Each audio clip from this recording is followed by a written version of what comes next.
It's always interesting for me to take a look at Cannes today and then take a look back. And you know this story. I'll try and make it short, but 26 years ago, I accidentally showed up at the Lions because I was on vacation in the region. And I looked at it and I saw what is still at the core of this event, a festival of creativity. What I think the contribution that I believe I made over this past 26 years was actually building the conference that surrounds the Festival of Creativity. Obviously not alone, very much in conjunction with the Cannes Lions organization, but the opportunity to build a conference around a festival, never losing sight of that kernel of importance, which is the work, because that's what Cannes was about originally, the work. But I was walking in to have this conversation, Andy, and I ran into Jim Stengel in the lobby, and it was Jim who was another part of that history, because the progression was Cannes was for the creatives. I showed up and said, wait, we should be here from the media side of the business.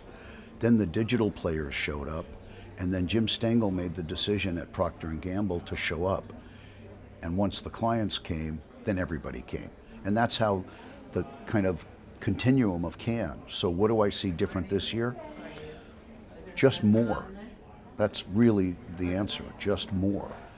More people, more topics, more beaches, more conferences, more speaking opportunities across the board. There's a proliferation of opportunity here, and it's critical because the efficiency that one gets spending 5 days in one place and being able to cover all the ground you can, I've always believed efficiency matters.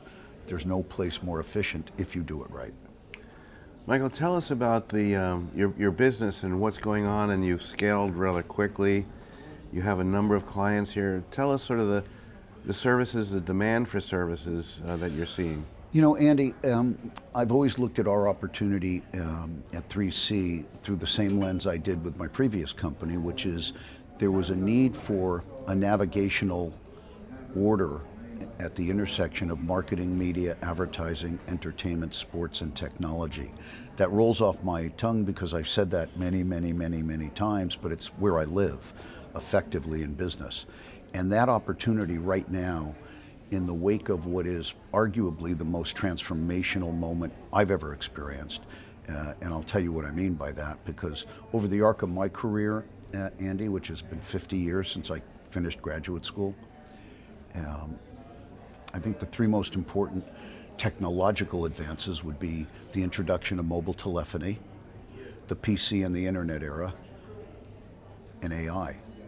For me, personally, I couldn't be on the sidelines during this one. It would have been FOMO before. I didn't know what I would be missing, but I wasn't going to miss it.